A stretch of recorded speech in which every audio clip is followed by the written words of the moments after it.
한국에서 정권 바뀌면 집값 어떻게 될까? 이 질문만큼 신경 쓰이는 것도 없죠? 오늘 심층 분석에서는 바로 이 지점을 파고듭니다. 당신이 보내주신 자료는 김대중 정부부터 현재 윤석열 정부까지 역대 정부들의 부동산 정책과 그 결과를 아주 촘촘히 담고 있어요. 네, 맞습니다.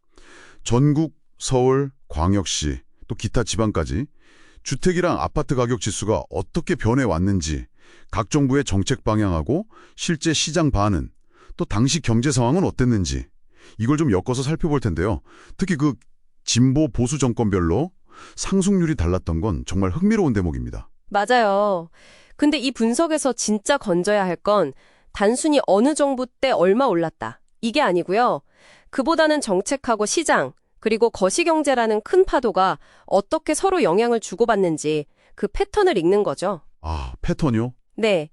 가령 IMF 외환위기나 글로벌 금융위기 같은 외부 충격이 딱 왔을 때 진보든 보수든 이념을 넘어서는 실용적인 정책들이 나왔거든요. 김대중 정부 때 규제 완화라던가 이명박 정부의 보금자리 좋게 공급 같은 거요. 왜 이런 게 나왔는지 이해하는 게 중요합니다. 궁극적으로는 이 패턴 이해를 통해서 당신이 앞으로 시장 변화, 심지어 다음 정권 시나리오까지 고려하면서 자산 전략을 짜는 데 통찰을 얻는 게 저희 목표입니다. 네네. 자료를 쭉 보면 명확해지는 건 한국 부동산 시장이 정부 정책에 상당히 민감하게 반응하면서 주기적으로 움직여 왔다는 사실이에요.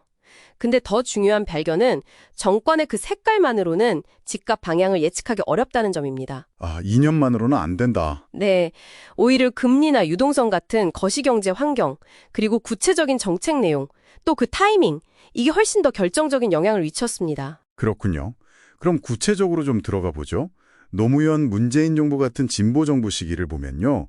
주로 투기 억제랑 가격 안정을 목표로 했잖아요. 종합부동산세, 그러니까 그 고가 부동산에 세금 매기는 거. 이걸 도입하거나 강화하고 LTV, DTI, 이건 주택담보대출 비율하고 총부채 상환 비율이죠. 네, 맞습니다. 대출 한도를 정하는 거죠. 네, 이걸 막 조이는 등 규제를 강화했죠. 임대차 3법도 있었고요. 동시에 2기, 3기 신도시 같은 공공공급 확대도 추진했고요. 네, 정책 방향은 그랬죠. 그런데 결과는 상당히 아이러니했어요. 이렇게 막 강력한 규제들을 쏟아냈는데도 특히 서울 아파트 값은 기록적으로 치솟았습니다. 한국 부동산원 통계를 보면 노무현 정부 때 91.7%, 문재인 정부 때는 무려 92.7%나 넘었어요.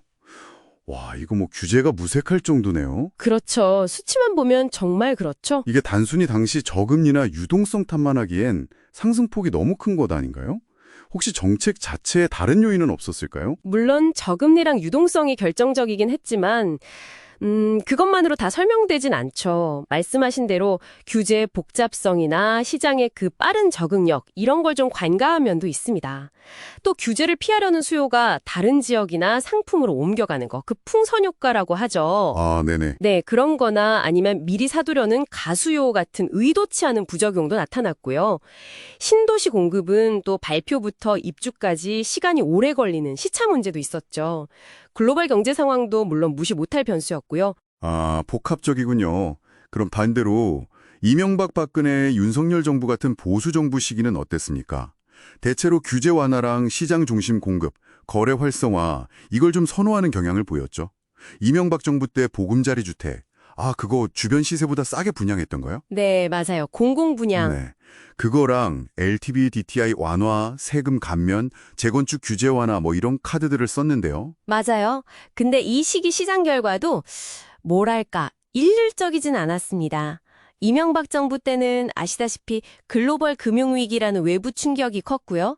또 대규모 보금자리 주택 공급이 맞물리면서 오히려 서울 아파트 가격이 한 17.3% 하락하는 등 안정세를 보였어요. 오히려 떨어졌군요. 네. 반면에 박근혜 정부 때는 완만한 상승세 속에 가계부채가 막 급증하는 그런 그림자가 좀 짙었고요. 윤석열 정부는 출범 초기에 고금리로 시장이 얼어붙으니까 1.3대책 기억나시죠? 아, 네. 강남 3구랑 용산 빼고 다 푼 거요? 네. 그런 식으로 전방위적인 완화책을 썼죠. 결국 규제 완화도 만병통치약은 아니었군요. 이것도 거시경제 상황이랑 맞물려야 효과가 나타나거나 아니면 뭐 부채 증가 같은 다른 문제를 일으키기도 하고요. 아까 지역별 차이도 잠깐 언급해 주셨죠? 네, 서울은 정책 변화에 가장 민감하게 반응하면서 전국 시장을 이끄는 바로미터 역할을 하고요. 경기도는 서울 영향권 아래에 있으면서 신도시 개발이 큰 변수입니다.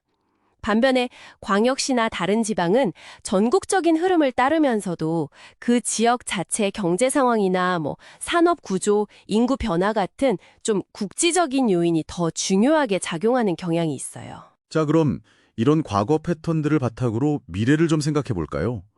만약에 다음 정권으로 이재명 대표가 집권한다면 어떤 점을 좀 주시해야 할까요? 자료는 과거 진보 정부 기조를 토대로 몇 가지 가능성을 제시하는데요. 네, 여기서 핵심은 과거 패턴에서 봤듯이 단순히 진보니까 규제 강화할 거야 이렇게 단정하기보다는요. 어떤 구체적인 정책 조합을 어떤 경제 상황에서 내놓을지를 봐야 한다는 겁니다. 구체적인 내용과 타이밍. 그렇죠. 예를 들어 보유세, 종부세 같은 거요. 그리고 양도세 같은 세금 정책 방향.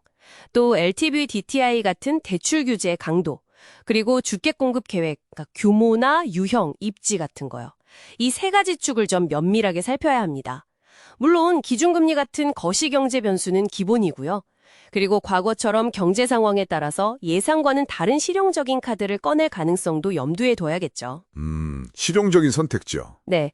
정리하자면 당신이 보내주신 자료들을 통해 본 한국 부동산 시장은 정권의 2년 만으로 움직이는 그런 단순한 시장이 아니었습니다.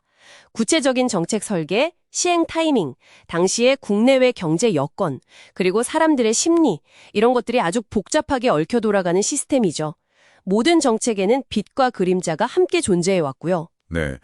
이런 복잡한 역학을 이해하는 것이 단순히 자산관리뿐 아니라 한국 경제와 사회를 더 깊이 들여다보는 창이 될 수 있겠네요. 당신의 판단에 중요한 맥락을 제공해 줄 겁니다. 맞습니다. 마지막으로 이런 질문을 한번 던져봅니다.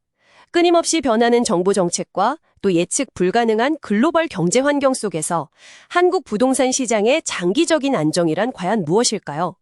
그리고 그 안정이라는 게 외부 요인과 별개로 우리가 온전히 통제하고 달성할 수 있는 목표일까요?